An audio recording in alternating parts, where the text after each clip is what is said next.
सभी चिंतनशील बंधुओं को मेरा अभिवादन।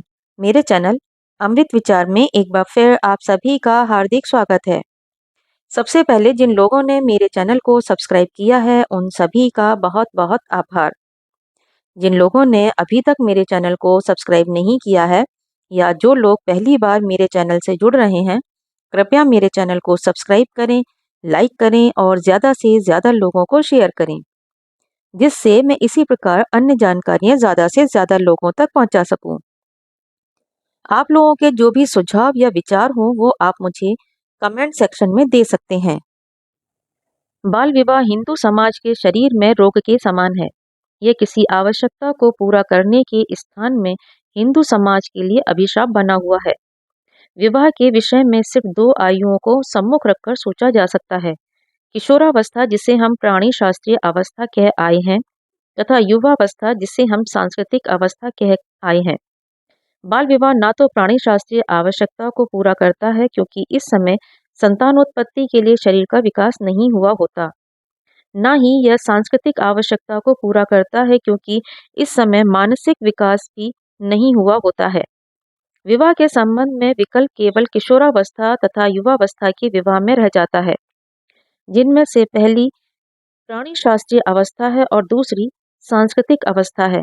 इन दोनों अवस्थाओं में से किसमें विवाह करना उचित है और इन दोनों में से जिसमें भी विवाह करना उचित है उसमें विवाह के क्या लाभ हैं, क्या हानियां हैं।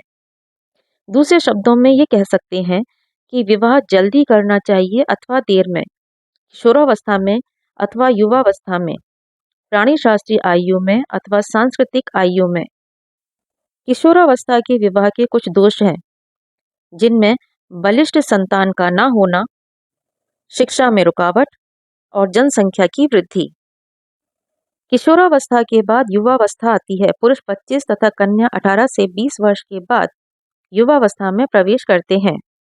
इस अवस्था में विवाह करने के अनेकों अनेक लाभ हैं, जिसमें से ये विवाह अपनी पूरी जिम्मेदारी को समझकर होते हैं। शारीरिक तथा मानसिक परिपाक की अवस्था होती है। साथ ही जनसंख्या पर भी नियंत्रण रखा जा सकता है।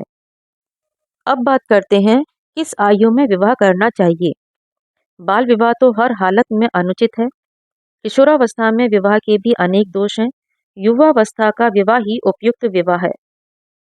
आर्य समाज अपने जन्मदिन से ही आंदोलन कर रहा है कि लड़कों के लिए विवाह की आयु कम से कम 25 वर्ष तथा लड़कियों के लिए कम से कम 16 वर्ष होनी चाहिए।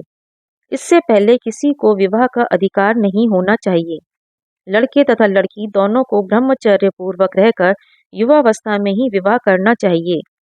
यह प्रसन्नता की बात है कि अब सरकार को भी यह बात ठीक लगने लगी है और 25 अगस्त 1976 को तत्कालीन केंद्रीय विधि मंत्री श्री गोखले जी ने लोकसभा में यह बिल पेश कर दिया, जिसके अनुसार लड़कों की विवाह योग्य आयु जो अब तक 18 वर्ष को अब 21 वर्ष कर दिया गया और लड़कियों की 15 वर्ष से 18 वर्ष कर दिया गया है। स्मृतिकारों के पास कुछ युक्तियां रही होंगी जिनके कारण उन्होंने बाल विवाह का समर्थन किया, परंतु इसमें संदेह नहीं कि स्मृतियों में बाल विवाह का विधान है। प्रायः सभी स्मृतियां कहती हैं कि रजो दर्शन से पूर्व ही कन्या का विवाह हो जाना चाहिए। ऐसी प्रबल व्यवस्था देने के उनके अपने कारण होंगे, परंतु यह निश्चित है कि रजो दर्शन के बाद कन्या का अविवाहित रहना स्मृतिकारों की दृष्टि में कलंक समझा गया है। गौतम ने यह व्यवस्था दी है कि रजो दर्शन से पूर्व कन्या का विवाह कर देना चाहिए। उन्होंने लिखा है, प्रदानम प्राग्रतो, अर्थात ऋतुकाल से पहले ही कन्या का दान कर दें।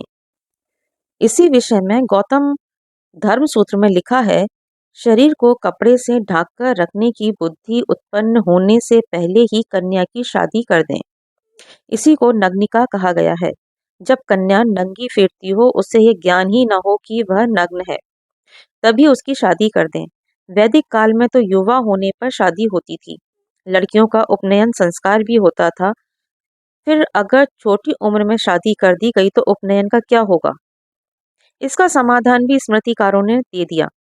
हारीत ने व्यवस्था दी कि छोटी उम्र में लड़की का विवाह कर देना चाहिए, परंतु विवाह से पहले नाम मात्र को उसका उपनयन संस्कार भी कर देना चाहिए। ऐसे विवाहों के लिए स्मृतिकारों ने सद्योवधू शब्द की रचना की थी, जिसका अर्थ है उपनयन होते ही वह वधू बन गई। मनु आदि स्मृतिकारों ने कहा है कि लड़की के लिए पढ़ना लिखना क्या है, विवाह ही उनके लिए एकमात्र संस्कार है और इसी संस्कार में उनके सभी संस्कार आ जाते हैं।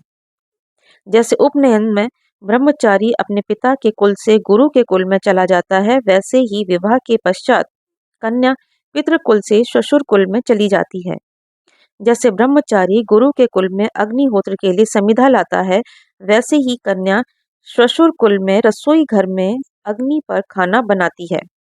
इसलिए कन्या के लिए विवाह करना ही मानो उपनयन करना या वेदाध्ययन करना है। स्मृतिकारों की इन व्यवस्थाओं का रूढ़िवादी हिंदू समाज पर यह प्रभाव पड़ा कि बाल विवाह यहाँ की सामाजिक व्यवस्था का दृढ़ अंग हो गया और हिंदुओं के मस्तिष्क पर यह अमिट प्रभाव पड़ गया कि उन्हें बचपन में ही लड़के लड़कियों का विवाह कर देना चाहिए। आज मैं अपनी वाणी को यहीं पर विराम देती हूँ। आगे की चर्चा हम अगले वीडियो में करेंगे। धन्यवाद।